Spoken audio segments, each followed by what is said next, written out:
Ketika terjadi konflik dalam rumah tangga, dua rumusnya. Ibu-ibu dengar ini. Ya. Ini pengantin-pengantin baru juga kita semuanya. Ada yang baru 10 tahun, ada baru 2 anaknya. Pengantin baru juga namanya ya. Ketika ada masalah, ini kesalahan kita ibu-ibu banyak apa? Ada masalahnya curhatnya di Facebook. Ada masalahnya curhatnya di WhatsApp. Dia berdoa tapi di medsos. Ya Allah lindungi suamiku. Ya Allah bukakan rezekinya suamiku. Sibuk betul itu Tuhan mau baca statusmu. Ketika ada masalah kata Allah dalam Al-Quran, ada masalahmu, suamimu nakal, suamimu selingkuh. Tidak usah curhat sama orang lain. Ini ibu-ibu gampang betul dia curhat sama tetangganya. Ngapain kau cerita masalah rumah tanggamu ke tetangga? Besok-besok ada Vina bertengkar sama suami, jangan terlalu cepat cerita sama orang tua. Langsung kau curhat sama orang tuamu, kau telepon menangis-nangis. Besok 2 minggu kemudian akrab lagi. Apalagi kau sudah ungkap semua kejelekan suamimu. Tidak usah. Ada masalahmu, kata Allah, ista'inu bisabri wassalah. Sabar, perbaiki solatmu, saya yang selesaikan masalahmu. Bagaimana itu sabar? Aplikasinya. Alladzi idza asabatu musibah qalu inna lillahi wa inna ilaihi rajiun. Oh, saya tidak sangka istriku begini. Oh, saya tidak sangka suamiku begini. Oh, saya tidak sangka mertuaku begini. Tapi itulah jodohmu. Maka lebih kau ucapkan inna lillahi wa inna ilaihi rajiun. Banyak rumah tangga yang akhirnya hancur gara-gara terlalu cepat curhat sama orang lain. Curhatnya lebih parah di medsos. 500 temanmu di medsos. 500 yang tahu rahasia keluargamu. Tidak usah kau cerita sama orang lain. Tidak mungkin dia cerita saya Ustaz. Dia masih sepupu saya. Siapa yang menghalangi Nabi dakwah awal-awalnya? Abu Sufyan. Siapa itu Abu Sufyan? Sepupu satu kalinya Nabi. Tidak mungkinlah dia cerita saya Ustaz. Dia masih saudara saya. Siapa yang dorong Nabi Yusuf masuk ke sumur? Saudaranya. Tidak mungkinlah dia begitu. Dia makcik saya, dia pacik saya, saudara bapak saya. Siapa Abu Lahab? Saudaranya bapaknya Nabi. Jadi barangkali ketika kondisi normal rumah tanggamu, tidak ada yang sentimen. Tapi ketika kondisinya lain dari yang biasa, dia lihat rumah tanggamu bahagia. Dia lihat rumah tanggamu kaya. Dia miskin saudaramu. Saudara sekandung. Belum tentu dia baik. Ada namanya dengki. Ini setan masuk. Dia hasutlah kau. Ketika situasinya lagi labil emosimu, kau tidak stabil marahmu, datang saudaramu belum tentu niatnya baik, dia mau sama nasibnya sama kamu, susah juga rumah tanggamu, maka dia hasut kau yang tidak benar. Maka ada masalahmu jangan curhat sama manusia, tidak usah, lebih kau curhat kepada Allah, bangun sholat tengah malam, ngadu kepada Allah.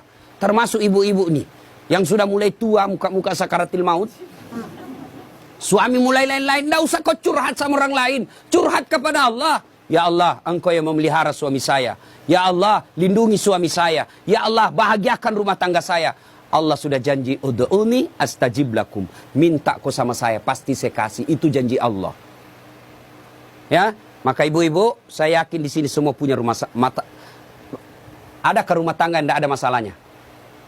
Kira-kira ada rumah tangga yang tidak ada masalahnya? Tidak mungkin. Jangankan manusia biasa, Nabi saja ada masalahnya. Dalam rumah tangga, dalam struktur keluarga, Nabi diusir. Diusir dari Mekah kan, hijrah ke Madinah. Siapa yang usir? Bukan orang lain. Siapa? Pamannya sendiri. Dalam ekonomi, apa Nabi kaya? Tidak, Khadijah tadinya kaya, miskin setelah bersuamikan Rasulullah. Sampai dijelaskan pernah 3 hari 3 malam tidak makan. Itu Nabi. Dalam kesetiaan rumah tangga, Nabi pernah diuji dengan kesabarannya. Dengan cara apa? Aisyah difitnah selingkuh. Itu Nabi, apalagi kita.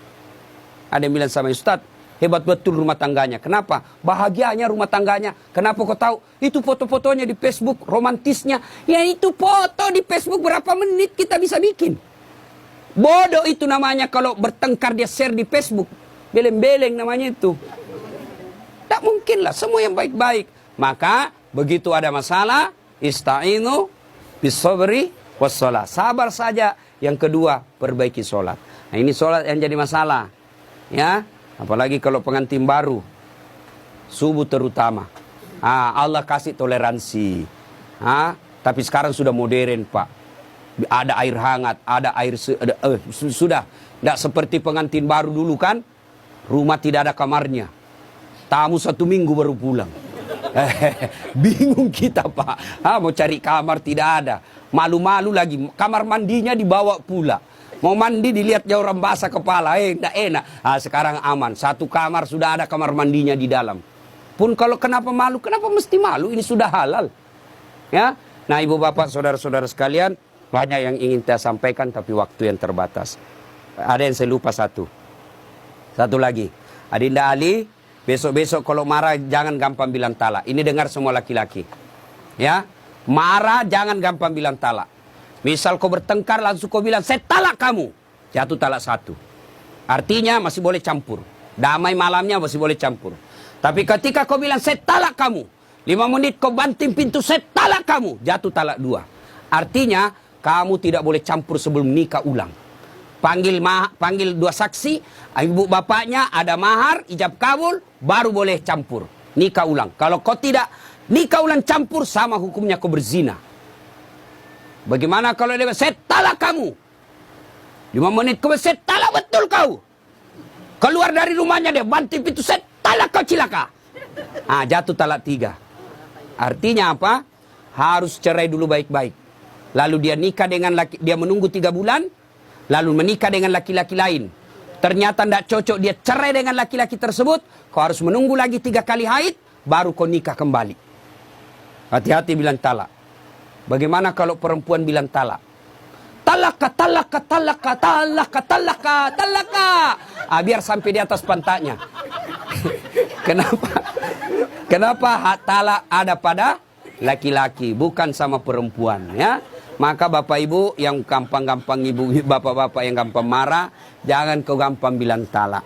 Marah bagaimanapun jangan bilang talak. Kalau dia bilang istrimu, antar, kasih kembali saya ke rumahku. Oke, saya kembalikan kau ke rumahmu, saya ikut ke mertuaku. Anda jangan masalah seperti itu, ya. Besok-besok Ali cari harta, jangan menghalalkan segala cara. Tapi insya Allah, saya tahu betul ini PJ atau Ali sangat disiplin dalam soal halal atau haram. Insya Allah. Demikian, mudah-mudahan ada manfaat.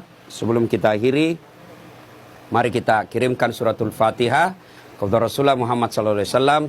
Khasiat dan keutamannya kita ikhlaskan untuk kedua mempelai. Mudah-mudahan menjadi keluarga sakinah mawaddah warahmah, diperkumpulkan bukan cuma di dunia, tapi insya Allah sampai di akhirat kelak.